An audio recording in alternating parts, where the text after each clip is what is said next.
একটা কথা আছে যে কি মানি লাভ স্পিড, এটা না কনটেক্সটের সাথে বললে বেটার হয়। কারণ হচ্ছে যে যখন আমি বলছি মানি লাভ স্পিড, তখন আমি বলছি আচ্ছা আমার কি তাহলে 25 দিন মে পয়সা ডাবল, এই স্কিমটা কিন্তু রং। মানে এই স্কিমটা কিন্তু রং। যখন যারা বলতেছেন এবং তারা কিন্তু বিলিনিয়ার্সরা বলতেছে, কনটেক্সটটা আমরা মিস ইন্টারপ্রেট করে ফেলতেছি অনেক সময়, বিকজ যারা এই মেসেজটা দিতেছে they are not established, they are trying to sell an agenda. আমি একটু বুঝে বলি, কারণ আমি এক্সপ্লোর করছি তো কয়েকটা জিনিস, ধরাও খাইছি। ধরেন আমি বললাম যে আমার 1 মাসের মধ্যে 1 মিলিয়ন সাবস্ক্রাইবার্স লাগবে, because speed is the new আমার মানি লাভ স্পিড। আমি রিসেন্টলি একটা ক্লায়েন্ট আমাকে বলছে 1 মাসের মধ্যে তার 1 কোটি ডাউনলোড লাগবে তাদের মোবাইল অ্যাপ। আনরিয়ালিস্টিক এবং শুধু ডাউনলোডই লাগবে না, মানে ওই অ্যাপটা মার্কেটে এখনো আসে নাই। Oh my God, আচ্ছা। ওই জায়গাটা আমরা হয়তো রিয়েলিটি থেকে একটু দূরে চলে যাই, যে রিয়েলিটি চেকটা আমরা দেই না, আমরা এটা চিন্তা করি না আচ্ছা আমার ওই স্কিল সেটস আছে কিনা, কারণ দের আর লট অফ আদার ফ্যাক্টরস। সমস্যা হচ্ছে এই কোটেশনটা যখন আমরা দিতেছি, কোটেশন শুনতে ভালো লাগে এবং এটা শেয়ার করতে বলতে ভালো লাগে, কিন্তু ওই রিয়েলিটি চেক না দেওয়ার কারণে প্রচুর, এটা কিন্তু খুব রিস্কি একটা কোটেশন। ইয়েট আমি বলবো মানি লাভ স্পিড এটা ট্রু কোন সেন্সে ভাই, এটা দুইটা স্পেকট্রাম আমি একটু শেয়ার করি। আমি কন্টেন্টের জায়গা থেকে বলতেছি। সো দেয়ার আর পিপল, আমি স্টুডেন্টসকে যখন পড়াইতেছি আমি বলতেছি যে কি ভাই আমাদেরকে কনসিস্টেন্টলি কন্টেন্ট দিতে হবে, এই দেবে। কেউ আছে ভয়ে কন্টেন্ট দিবে না, একে আমি 1000 বার বলবো ভাই কন্টেন্ট দেন, এটা করেন। ও জানে ও কেপেবল, আমি জানি ওর মধ্যে অনেক নলেজ আছে, শেয়ার করতে পারে, ভালো করবে, সে দিবে না, ভয় দিবে না। আচ্ছা তাহলে এটা তো সে রং করতেছে।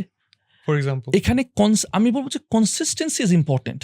আমি কনসিস্টেন্টলি ইমপ্রুভ করতেছি কিনা ওই স্পিডটা ইম্পর্টেন্ট।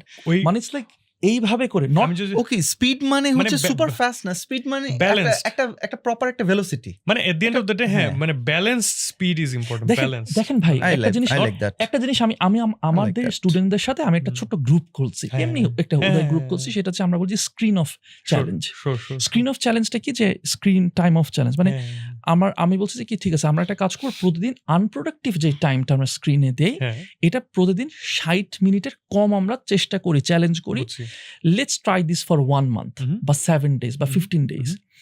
সো অনেকে আছে, তারপর কেমন দেখছেন রেজাল্টটা কেমন ছিল, আমি ওটাই শেয়ার করতেছি।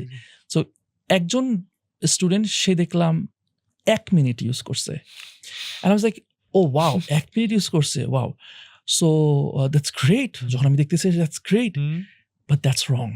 আচ্ছা আমরা ইসলাম থেকে যেটা শিখি যে আল্লাহ লাভস কনসিস্টেন্সি, অফ কোর্স। আল্লাহ ছোট কিন্তু এই জন্য হাদিসে কি আছে, যখন ফাতেমা রাদিয়াল্লাহু আনহা হচ্ছে হযরত সাল্লাল্লাহু আলাইহি বলছেন আপনি এমন কোন আমল বলেন যে আমলটা অনেক বেনিফিশিয়াল, অনেক ইজি হবে, তখন তো উনি কি বললেন 33 সুবহানাল্লাহ। ওটা কেন বললেন উনি তো বলতে পারতেন তুমি প্রতিদিন একবার করে কোরআন খতম করো, 12 অন্য কিছু হইতে পারে।